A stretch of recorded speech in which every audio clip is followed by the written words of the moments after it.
Bonjour, je suis Thomas de la société Lettel. Je vais vous présenter comment programmer le compteur MCX4. Pour rentrer dans le menu de programmation, maintenez le doigt appuyé sur la touche E pendant 5 secondes. Puis saisir le mot de passe. Par défaut, le mot de passe est 0000. Pour valider, appuyez sur la touche E pendant 5 secondes. Nous sommes désormais rentrés dans le menu de programmation. Il s'agit d'un menu déroulant. Pour naviguer dans le menu, utilisez les flèches vers le bas ou vers le haut. Le premier menu est COM. Il s'agit de la communication. Pour rentrer dans ce menu, appuyez 5 secondes sur la touche E. Adresse correspond à l'adresse Modbus. Pour modifier, maintenez la touche E appuyée pendant 5 secondes pour entrer en mode modification. Saisir la valeur souhaitée à l'aide des flèches. Hop. Pour passer au caractère suivant, une petite pression sur la touche E. Voilà. Hop. Voilà. Pour valider et sortir de ce menu, maintenez la touche E appuyée pendant 5 secondes. Ensuite, les autres paramètres du menu communication sont le baud, qui correspond à la vitesse de communication, par défaut 9600, la parité, par défaut non, le nombre de bits de stop. Voilà. Le principe est toujours le même. Pour modifier une valeur, maintenir 5 secondes la touche E, modifier la valeur, voilà, puis valider en maintenant la touche E pendant 5 secondes. Pour revenir au niveau supérieur, appuyez sur la touche Échappe. Paramètre système permet de régler le rapport de transformation des transformateurs de courant associés. Pour les modèles MCX4 34V, il faut repérer sur la boucle Rogowski la valeur indiquée ici, qui correspond au nombre de millivolts par millier d'ampères. Dans cet exemple, 50 millivolts par KA, donc par 1000 ampères. Donc dans CT1, il faut laisser 1000 ampères. Dans CT2, il faudra donc ajuster 50 millivolts. Donc on modifie, toujours le même principe. Modifier la valeur et valider. Le modèle MCX4 3415 est destiné à être associé à des transformateurs de courant assortis 1 ampère ou 5 ampères.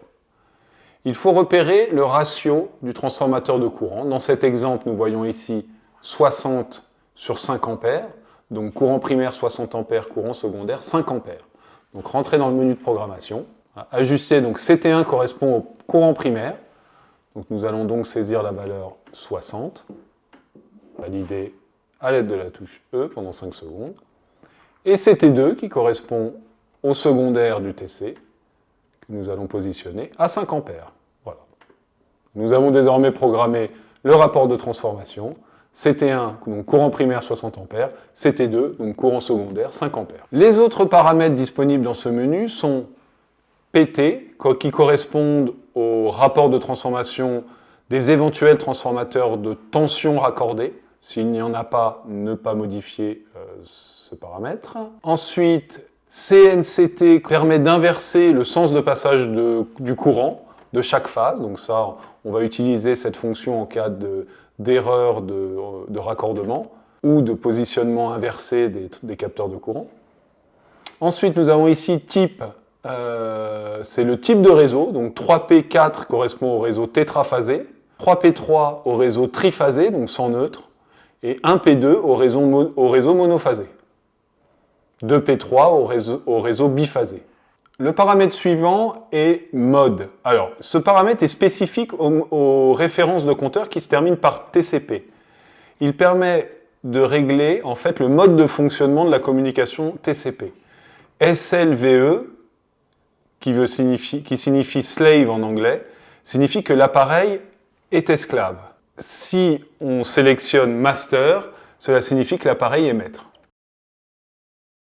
Le paramètre suivant permet de modifier le mot de passe. RST permet de réinitialiser les index d'énergie. Voilà, nous avons terminé donc le menu système. Vient ensuite le menu demande qui permet de régler les demandes. Le menu time qui permet lui de régler la durée du rétroéclairage ou le défilement automatique des pages. Ce menu TCP est exclusif, bien évidemment, au modèle dont la référence se termine par TCP. Il s'agit de la programmation de la communication Modbus TCP/IP. Donc, les réglages possibles sont DHCP. DHCP correspond à l'attribution automatique d'adresse IP.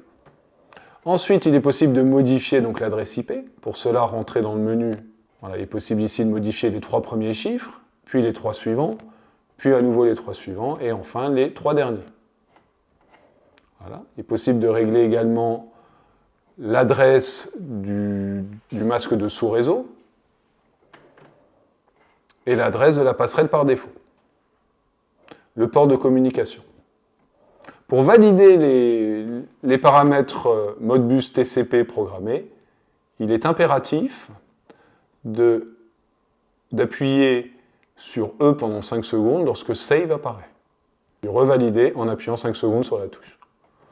Le compteur MCX4 étant désormais raccordé, nous vous invitons à visionner la vidéo suivante pour comprendre son utilisation. Merci.